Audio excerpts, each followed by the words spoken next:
మిగతా వేరే నాయకులు ఇప్పటివరకు మీ ఆటో ఏమైనా అంటే మీ సంబంధించిన మీ కొలీగ్స్ గాని, లేకపోతే ఇంకో ఆటో కార్మికులు ఎవరైనా వచ్చే ప్రయత్నం చేసిర్రా? Only BRS party. ఎవరు రాలే, ఓన్లీ బీఆర్ఎస్ పార్టీ వాళ్ళు వచ్చారంతే. ఇంతవరకు ఎవరు కూడా పట్టించుకోలేదు, ఏ పార్టీ కూడా బీజేపీ కానీ మిగతా పార్టీ ఎవరు కూడా పట్టించుకోలేదు.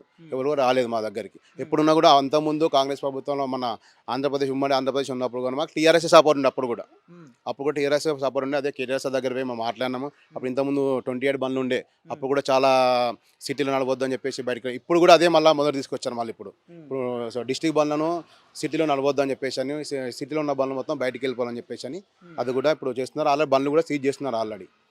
కానీ ఎందుకంటే నిజంగా ముఖ్యమంత్రి రేవంత్ రెడ్డి ఆటోలకు న్యాయం చేసినామని చెప్పిండు. మీకు 12,000 ఇస్తా అని చెప్పిండు. ఇంతవరకు అమలు జరిగిందా? 12,000 కాదు, 12 రూపాయలు కూడా లేవు అని. నెలకు సంవత్సరానికి 12,000 ఇస్తాడు. అవును. 2 సంవత్సరాలు మా ఆటో డ్రైవర్లకు 24,000 రూపాయలు బాకీ ఉన్నాడు ఆయన. మా దగ్గరకు వచ్చి ఏమన్నా అడగాలంటే కూడా కానీ ఆ 24,000 ఇచ్చిన తర్వాత మమ్మల్ని అడగాలి ఆయన. వస్తున్నారా మరి ప్రచారానికి కాంగ్రెస్ వాళ్ళు ఇక్కడ? కాంగ్రెస్ వాళ్ళు ప్రచారానికంటే వస్తుంటారు, చెప్తాను గల్లే ఉంటారు కానీ వస్తుంటారు, చేస్తాం. వాళ్ళు చెప్పేటి వాళ్ళు చెప్తూనే ఉంటారు. వాళ్ళు చెప్పినా కూడా మేము వినటం కాదు. మేము పక్కా టీఆర్ఎస్ పార్టీ, టీఆర్ఎస్కే ఖచ్చితంగా సపోర్ట్ ఇస్తాం మేము. ఎందుకు టీఆర్ఎస్ పార్టీకి ఎందుకు సపోర్ట్ చేయాలి? టీఆర్ఎస్ పార్టీ వల్ల లబ్ధి పొందినాం మేము.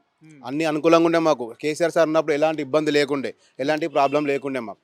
రేవంత్ రెడ్డి వచ్చిన తర్వాతనే అన్ని విధాలు కూడా ఫైనాన్షియల్ ప్రాబ్లం కూడా ఉంది. ఆటో డ్రైవర్లకు ఫైనాన్స్ చేయాలంటే ఎవరు ముందుకు రావట్లేదు. ఇంతకుముందు 1,00,000 రూపాయలైనా పిలిచి ఇచ్చేవాళ్ళు, 50,000 అయినా 1,00,000 అయినా అడిగి పిలిచి ఇచ్చేవాళ్ళు. ఎందుకంటే వాళ్ళకు భరోసా ఉండే, నడిపించి చేసి కష్టపడతాం. ఇప్పుడు ఏముంది, మేము బతకనికే కష్టం, వాళ్ళకి ఏం చేయగడతాం అని చెప్పేసి ఆలోచిస్తే మాకు డబ్బులు కూడా ఎవరు ఇవ్వట్లేదు ఫైనాన్స్ వాళ్ళు కూడా. ఇదే అసెంబ్లీ ఎన్నికల్లో మార్పు రావాలి, కాంగ్రెస్ రావాలని ఇదే ఆటో అన్నలు పెద్ద పెద్ద యాడ్లు ఇచ్చారు.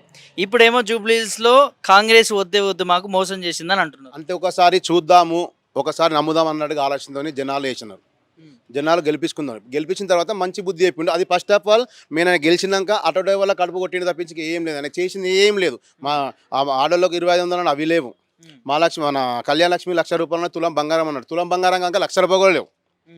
ఏ స్కీమ్ కూడా అమలు, ఒక ఓన్లీ వచ్చి ఫ్రీ బస్ ఒకటే పెట్టిండు అంతే. ఫస్ట్ ఆయన గెలిచి ఆటో డ్రైవర్ల పొట్ట కొట్టిన తప్పించి అని చేసింది ఏం లేదు. ఆటో డ్రైవర్ పొట్ట కొట్టిన తప్పించి కానీ చేసింది ఏం లేదు. ఆటో డ్రైవర్లు ఇప్పటికీ 161 మంది చనిపోయినారు.